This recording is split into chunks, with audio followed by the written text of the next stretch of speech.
author, columnist, editor-in-chief of LibertyNation.com, talk show host, and conservative policy advocate. We dismiss history at our peril. Liberty Nation Radio with Mark Angelides. Welcome back to Liberty Nation Radio. I'm your host, Mark Angelides. Special edition for you today, exposing the good, the bad, and the ugly of the political realm. Please remember, Liberty Nation Radio is sponsored by LibertyNation.com. You can access podcasts, breaking news, analysis, and a range of biting and brilliant shows to whet your appetite for freedom and your fondness for the great American Constitution. And you're on Liberty Nation Radio, heard coast to coast on the Radio America Network. I'm your host, Mark Angelides, and we're having a conversation with Liberty Nation's enterprise reporter, Mr. Joe Schaefer. Thanks for being here, Joe. Thank you, Mark. Good to be here. So, Joe, as an Englishman, it is, I would say it's my entire goal in life to get from one end to the other without being embarrassed. I think that's a fairly English attitude to have. But it seems that there's a certain political party in the United States that is having some embarrassing times. Tell me more. Yeah, I've really been wanting to talk about this for a while. People analyzing the disastrous Democrat results last November were saying the chickens came home to roost, which is their progressive left, often embarrassing those looking to move towards the center. Well, the chickens didn't come home to roost last week. They've been there for 8 or 9 months now. So what are they doing with the chicken? The chickens are sitting there. They're hovering over these Democrats, and it's just going to keep going on for 2 and 4 more years. They kind of are mixing my metaphors here, but they sowed the whirlwind, and now it's a tornado, and the Democrats who want to pivot to the center all of a sudden appeal to the working class. It's like, hey, can we stop the tornado now? And it's just not that easy. I see. Yeah, I see what you're getting at here. There's all the people who are getting the airwaves and the attention and the oxygen are the people who are on the fringes of the Democratic Party, or in fact, let's say not the Democratic, but on the fringes of the political left, and yet they're becoming the lodestone around which everything coalesces. So you're working on a piece now about a certain Scott Wiener, not to be confused with Anthony Weiner, who also ended up embarrassing his chosen party. Yeah, I think it's a perfect example. This is not just a California phenomenon. This is a Democratic problem, and you're going to see it in state after state. And you're going to see it in states like Michigan, Pennsylvania, Ohio, these Rust Belt states, that the last thing they should do is embrace these radical culture war progressive things. It's a real millstone around one man's neck in particular, Gavin Newsom, who has presidential ambitions, we all know, was just in South Carolina getting Jim Clyburn, the establishment veteran old guard Democrat who helped Joe Biden get the nomination in 2020. So he's in South Carolina trying to pivot to the center. Meanwhile, he's got Scott Wiener, San Francisco, the picture of Democrat San Francisco politician. He's a very influential state senator in California. He's not fringe at all. He authors legislation and it gets passed. And Gavin Newsom, to his mortification, has had to sign more than one deeply embarrassing Scott Wiener bill, and it's gonna come back to him in 2026, 2028, if he runs for president. And Scott Wiener just the other day announced he filed papers to run for Congress in 2028, saying, I want that Nancy Pelosi seat. I am her natural successor. And if you're Donald Trump, if you're a Republican, you're like, of course you are. Yes, you are. You are her natural successor, because this is exactly what Republicans want. They couldn't ask for a better candidate than a Scott Wiener obsessed with cultural war issues when Americans are worried about the price of supermarket groceries and gasoline. Yeah, I think it's a little unfair to say that Mr. Wiener is the natural successor to Speaker Emeritus, Emeritus Pelosi, because yes, she's very much firmly on the political left, and she does follow the political winds of California, but I wouldn't say she's necessarily she's never really brought embarrassment to the mainstream, the blue dog Democrats of her party in the way that Mr. Weiner seems to be doing. He's making he's making his colleagues within his party defend the things that he's bringing forward when they really are. I would say that they're on the, if you imagine you've got the Overton window and then 3 blocks down, that's where he is, right? When you cultivate this, when you embrace this, as I would argue that Nancy Pelosi, Harry Reid, Chuck Schumer, they embraced this 20 years ago. There are pictures of Nancy Pelosi posing with drag queens and all this stuff. So they didn't run away from this. And then they're surprised that these people want power for themselves. So let's talk about Scott Wiener. He's an in-your-face homosexual activist. He dresses in leather for parades. He's been called the homosexual community's leather sugar daddy in the state Senate.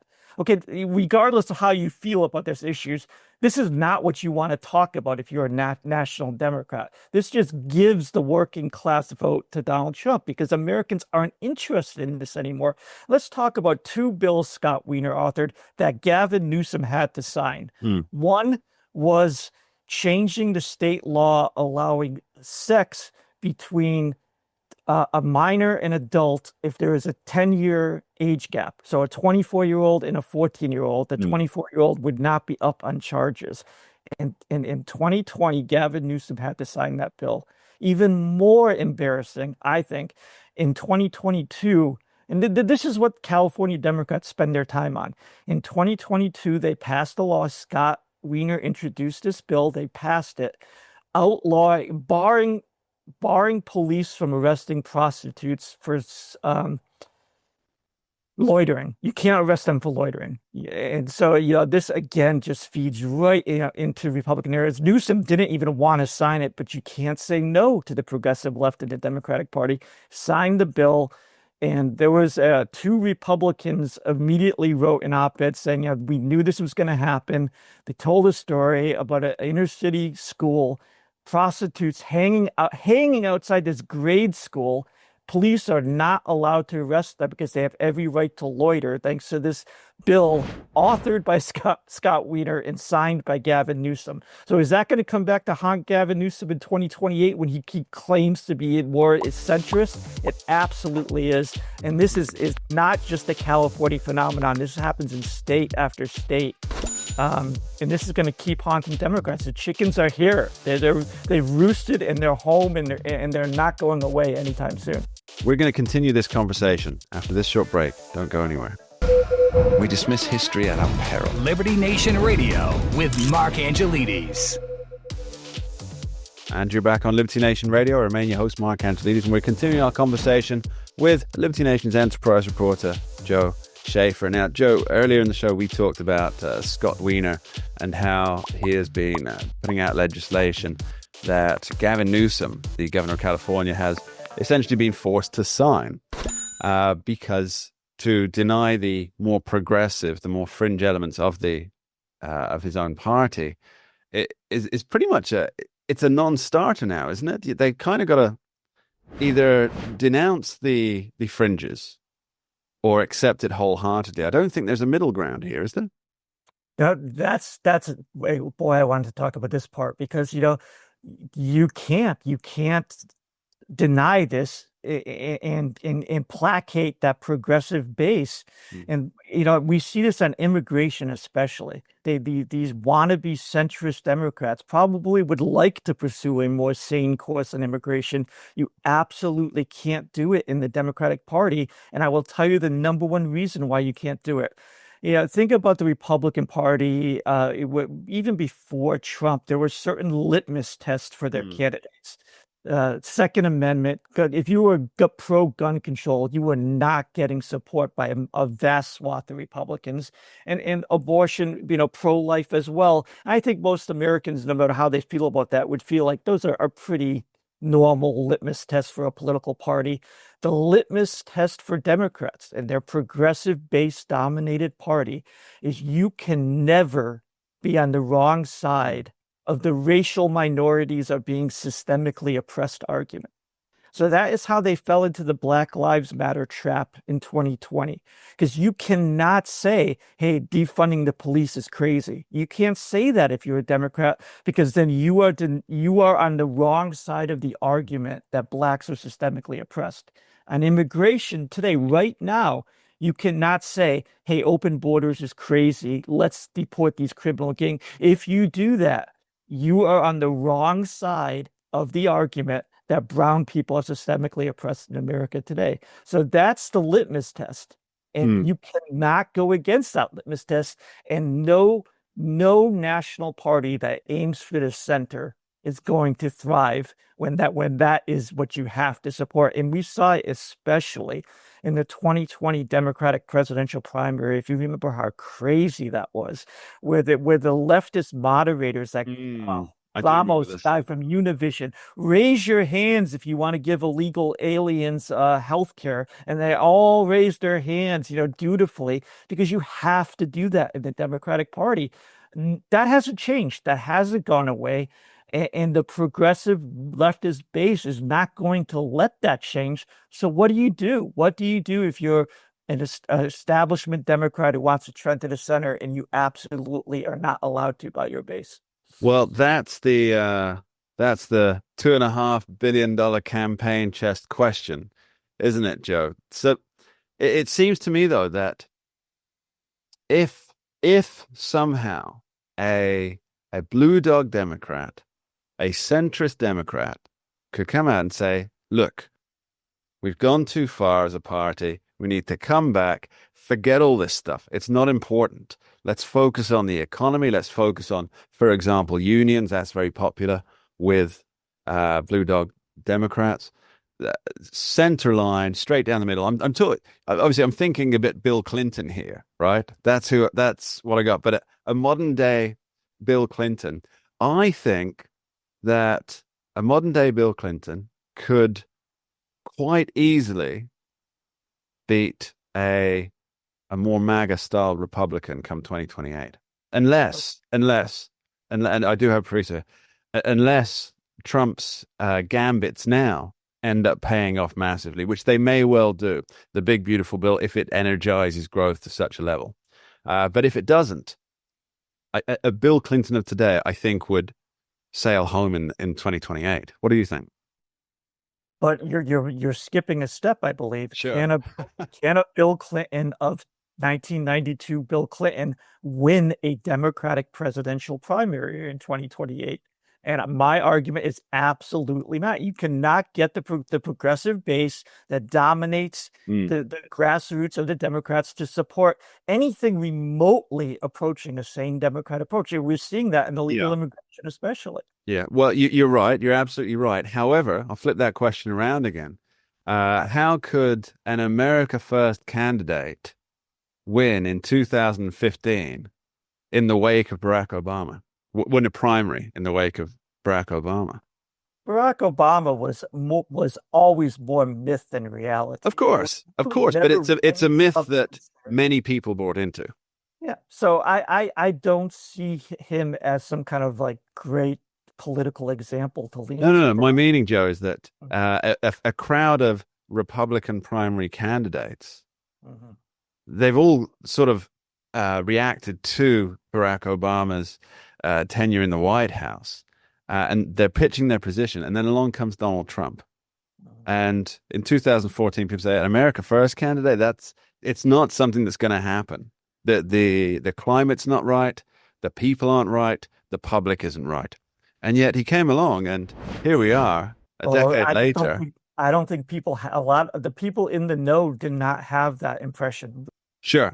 He didn't come out of nowhere. He wasn't a surprise. Eric Cantor losing when he was poised to become the House Speaker and losing his primary in 2014 should have been the the screaming whistle to the Republican establishment that you are in big trouble here. The base has had enough, and don't you even try to give us another Bush or Romney. And what did they do? They tried to rig it for Jeb Bush.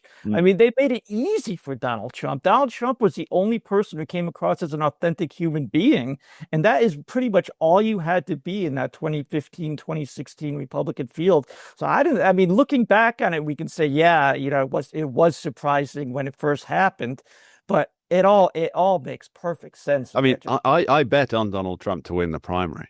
I was convinced that he was going to win, despite what everybody was saying, because I took the time to read the actual polls, and I went down below just the top line stuff to look at. Well, they're clearly overrepresenting Democrats here, and obviously when that happens, you end up with a skewed thing, which is why Hillary Clinton had a 95% chance of winning the presidency. I was not sold on that idea from the start. But let's say that the Democrats do try and run a centrist candidate. Their best candidate for that at the moment appears to be Gavin Newsom, who is far from a centrist, right? He is not, and he's going to have Weiner just hovering over him like an anchor, reminding the rest of America of all these crazy policies that Newsom was forced to literally sign his signature to while he was governor of California. And so it is an ongoing problem. And it's also, being a progressive is, being this cultural radical, it's such a performative act. It's not a coincidence that they're always, they look like people on social media taking selfies, with these senators, doing these public protests against ICE and getting thrown out of press conferences, et cetera. That is what, what's the point in being a cultural radical if everybody doesn't know it? And so that means that national attention is always going to be thrown against them. And it's also, it's so stale now. The woke moment that was so big in the 20 teens, especially in early 2020s, it's like disco. It's just so bad. And they like to present themselves as the fun ones. And it now, I think, really, your average typical American who really isn't conservative or right, isn't really aligned to anything. What is fun about being a progressive? What is fun about open borders that allow all these criminals into our country, raping women, committing all these crimes? What is fun about overdosing on fentanyl in a government-approved homeless tent in Portland, Oregon? What is fun about wearing a cap that says "Make abortion great again," like that actress Cynthia Nixon recently did, or that singer? I don't even know who she is. You know who Lily Allen is? No idea. I'm a cultural relic. She made headlines by saying, I've had so many abortions, I don't know how many I've had. And like, what's fun about that? This is the left. This is not fun. This is squalid. Squalid to me, I think, is the perfect word for it. It's dreary. It's dark. It's not where Americans are right now. And centrist Democrats are attached to this. And like we've been talking about here, how do they get away from it? I don't have an answer. I think how they're going to get away from it. I think your point about the humor here is well taken, because Donald Trump he has a sense of humor, and he has fun on the world stage and on the domestic stage, and that comes through in I guess we call it authenticity more than anything else. Joe Schaefer, thanks ever so much for joining us. Thank you. We dismiss history at our peril. Liberty Nation Radio with Mark Angelides. Andrew back on Liberty Nation Radio. I remain your host, Mark Angelides, and we're having a conversation with longtime host of this here radio show, Mr. Tim Donner. Tim, thanks for coming in. Oh, Mark, it's so much fun. Thank you for inviting me. So I've got the question for you. Is it too soon to be talking about 2028? Because this is all that everybody in my acquaintance and friend group and family, they know how much I obsess over politics. And they're all asking me, what's going to happen in 2028? Who's going to be running? Who's on the Democrat side? Who's on the Republicans? Is it going to be J.D. Vance? And if so, who's going to be his running mate? And So I think about these things constantly, and I don't really have a choice because, fortunately, I have a family that loves discussing politics. So, Yeah, that's a lucky break for you. it really, for me, it is because otherwise I'd just be sat alone by myself talking on the computer. Very sad. But so I want to talk about who are the likely contenders for 2028, what kind of trials and tribulations they're going to have, and what kind of hoops they're going to have to jump through, depending on what happens between now and the run up to the 2028 election. And let's start, if you don't mind, let's start with what's happening with the Democratic Party. Because as we talked about a couple of weeks ago, Tim, they appear to be somewhat leaderless at the moment, which leaves a space, and some might say a vacuum, which is dragging powerful figures within the party, many with national name recognition, towards the top spot. So give me your view from 10,000 feet or 30,000 feet with inflation. Well, that's My favorite. yeah. I'd say the 2028 presidential election will be typical in the sense that things will kick into high gear the day after the midterm elections. Sure. Right now, there's so much focus on the midterms that, who might be the standard bearer for the Democrats has not even remotely been clarified. I mean, right now, there's nobody, essentially. I mean, Kamala Harris sounds like she's going to run for governor of California, and she would be wise to stay away from the presidential race unless she wants the same result as last time.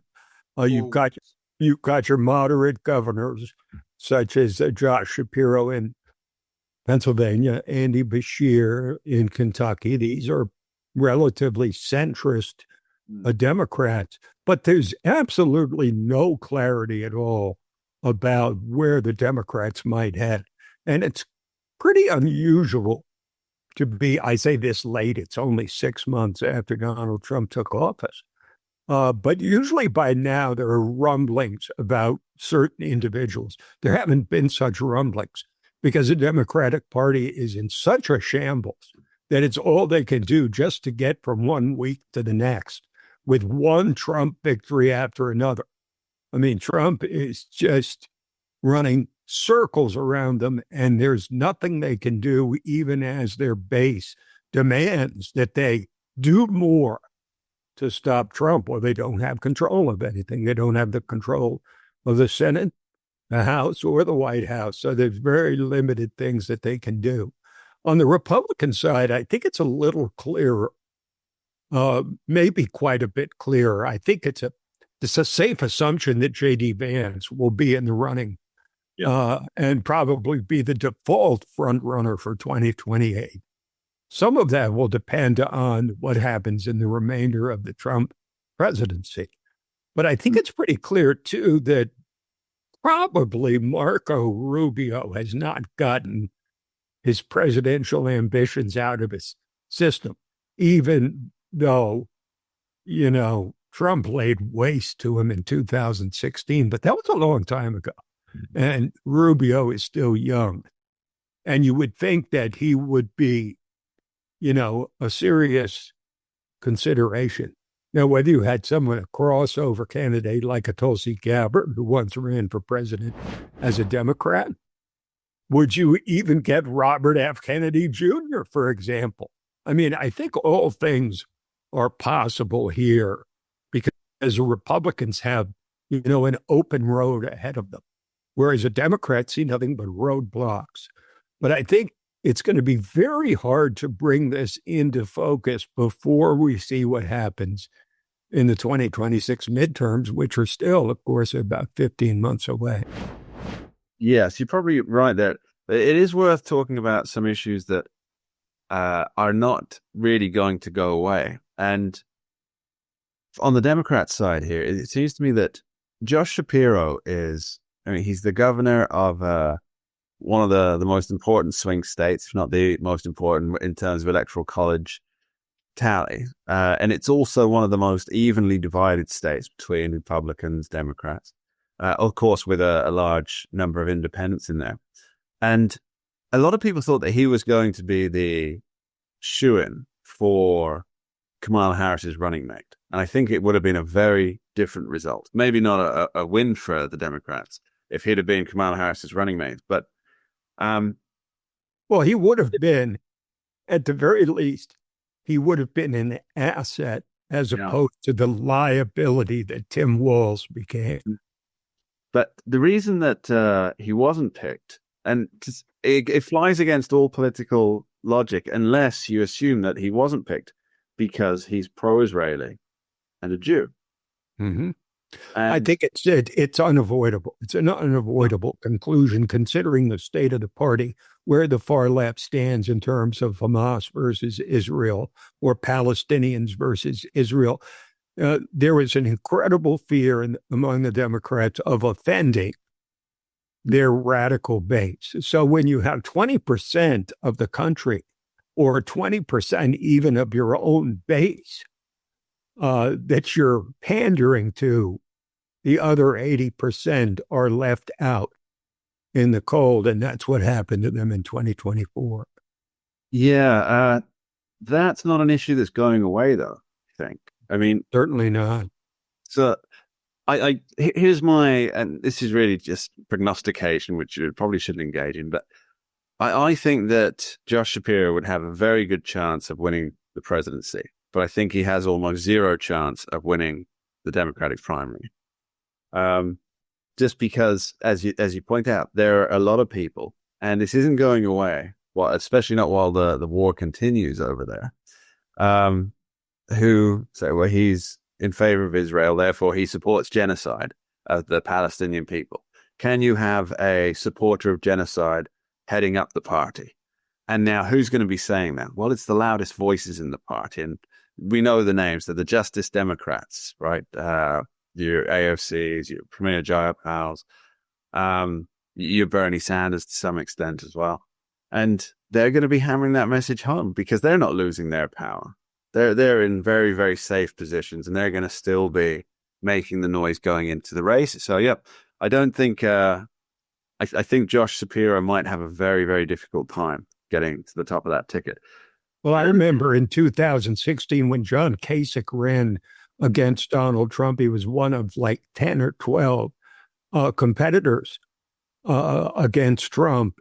And he kept making the claim, well, look, I may not be able to win the Republican nomination, but I'm definitely a better candidate in the general election than Trump is.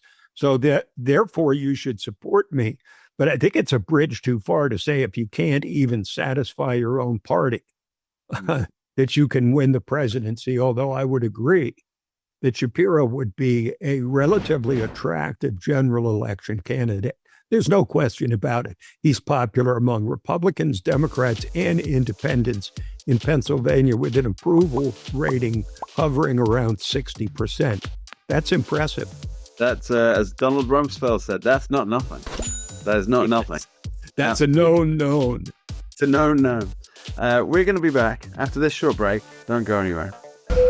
We dismiss history at our peril. Liberty Nation Radio with Mark Angelides.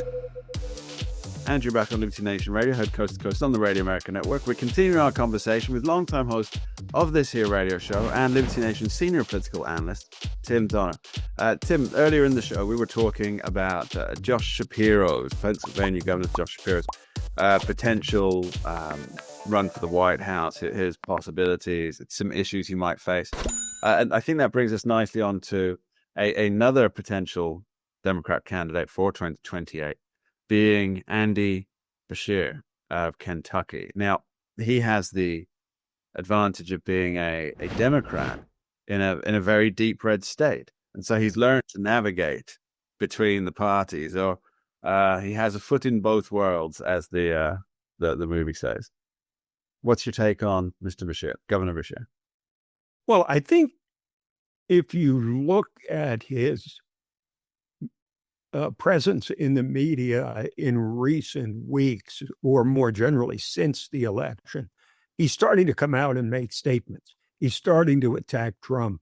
He's starting to take stands against the Trump administration. He's more critical. So at the very least, it seems that Andy Bashir is keeping alive his name in the media and his potential to run for the White House. I think smart Democrats will go to him and say, please run.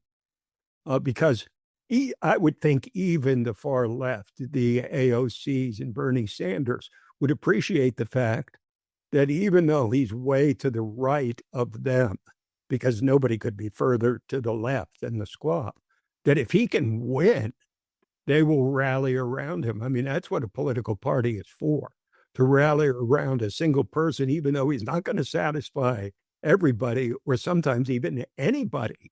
But he can, he can take a position that is popular directly with the American people.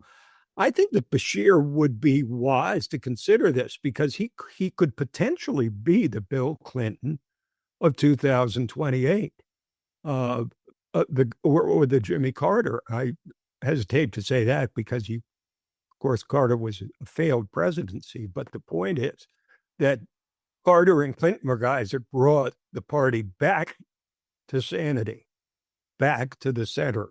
So I'd be surprised, honestly, Mark, if Andy Bashir didn't make a run at it. But I say that without knowing his own personal ambitions, because running for president is an enormously complicated, exhausting, and expensive proposition. It's a nationwide campaign, which is very different than campaigning in one state like Kentucky. So I don't know what's in his head. But on paper, he stands along with Shapiro as the two most attractive candidates, with the possible exception of Gretchen Whitmer from Michigan, who has sort of worked the center pretty well. She appeared with Trump when he went to Michigan, and she's trying to sound more sort of centrist these days. And I think it's pretty clear she's got presidential ambitions based on her statements and her appearances, her activity. I think she will be suffering from that. Obviously, we all remember the photo of Michael Dukakis with the oversized helmet on his head. That sunk his career, essentially. But there's Gretchen Whitmer trying to hide behind a folder. She's covering her face with it in a room full of reporters. But I have to say, though, Mark, I kind of buy, believe it or not, I kind of buy her explanation that she was having fun with it. Like, oh, I can't be seen by other Democrats in the White House. Because, come on, it's not like nobody's going to know she's there. Sure. I mean, and she's making a point of doing it so that she can get some attention and sort of playfully act like, oh, I can't be seen with Donald Trump. I actually, believe it or not, Mark, I believe her. Yeah. All right. Let's just quickly something else about Andy Bashir is that he was in South Carolina recently as well, as was another candidate potential candidate we may talk about, Gavin Newsom, and it's almost become the pilgrimage now. The visits to South Carolina to get the blessings. And I wonder if you could shed some light on this. So it seems to me that presidential candidates, they want to go to South Carolina and get the blessing of Jim Clyburn, Representative Jim Clyburn, as if he has the power to anoint the successor to Joe Biden and every other Democratic president. But he's now occupying, for some reason, this almost mythological space that for a long time, Al Sharpton, well-known grifter, Al Sharpton, and somebody who can't spell the word respect, Al Sharpton. I thought it was respect. You notice I say that 3 times, the Al Sharpton. Anyway, that's for those who have watched Reverend Sharpton's career. But so now they seem to be doing the same way. So it used to be they'd go to Al Sharpton and get his blessing before launching the presidential bids. Now they seem to be going to South Carolina and Jim Clyburn. And I'm not convinced that that's really a worthwhile thing. It's symbolic, but without any actual practical value. Or do I have that wrong? Well, I think what's happened is that the Democrats, and even to some extent the Republicans, over these last several cycles, have found that Iowa and New Hampshire are not as important as they thought. Joe Biden got clobbered in both places in 2020, and then he went to South Carolina and his campaign revived. Of course, it was helpful that the Democratic Party essentially shoved every other centrist candidate out the door and said, get lost. Biden's our guy. So in that sense, what happened recently is what people usually take to be the new normal, which is that if you go to South Carolina, you appeal to the Black audience there, which is a precursor to winning the Black vote in the general election. That's the most important primary, because if you win that, you take the momentum into Super Tuesday, which usually has anywhere from 10 to 15 different primaries. And, the problem is that Joe Biden, for whatever reason, was pretty popular among Black Americans when he was elected, not so much after he was elected. But I don't see any of these candidates that we've discussed, from Gavin Newsom to Andy Beshear to Josh Shapiro to Gretchen Whitmer. I don't see any of them having a particular appeal to Black people. And so I guess because of that, they want to go to South Carolina to say that they're a friend of the Black man and the Black woman, unlike these other pretenders to the throne. It's almost a trope, isn't it? It's like, I can't be a racist because I have a Black friend. His name's Jim Clyburn of South Carolina. Some of my best friends are Black, right? Yes. But people seem to forget that, America doesn't have kings, and Jim Clyburn is not the king of South Carolina, much as he may wish it. I for one, was very grateful for the No Kings movement. And the Democrats, because up to that point, I thought that we did have kings. Yeah, I know. So they helped set the record straight. That was very helpful. But we can say it was the most successful protest movement in the history of the nation, because they set out on day one and said no kings, and then the next day there were no kings. We had no kings. It worked. It worked. 100%. One of the most successful political movements of all time, Mark. Just finally, Tim, to wrap up, we've devoted a lot of attention to the Democrats. We've only briefly touched on the Republicans, but I want to make, and it's not a prediction, but it's something to watch, is I suspect that whoever claims the Republican nomination in 2028 will have on their ticket Byron Donalds. What do you think? I think it makes a lot of sense because it plays into the growing support for Trump, at least, if not the Republican Party. Byron Donalds is a real guy. I mean, he's a guy you would love to sit and have a beer with. And I know that because I've had friends that did have sit down and have a beer with him. And he's very personable. And it plays into the Republican attempt to steal the Black vote, along with the Hispanic vote, away from the Democrats. And right now, I think they're still headed in that direction. The Democrats have done almost nothing to appeal to Black Americans since Donald Trump was elected. And they're aware of it. And I think this idea of reflexively and automatically pulling the lever with a guy with a D next to his name may be coming to an end among Black Americans. Let's see what happens. It's a couple of years out, but Tim, thanks ever so much for joining us. Really appreciate it. A lot of fun, Mark. Thanks. And that is just about all we have time for on this week's edition of Liberty Nation Radio, heard coast to coast on the Radio America Network. I've been your host, Mark Angelides. I'd like to thank our guests for today, Liberty Nation's enterprise reporter, Joe Schaefer, and longtime host of this here radio show, Mr. Tim Donner. And of course, thank you, the listeners at home, who take the time each week to tune in and join us. You are appreciated. Please do remember, Liberty Nation does not endorse candidates, campaigns, or legislation, and this presentation is no endorsement. We dismiss history at our peril. Liberty Nation Radio with Mark Angelides.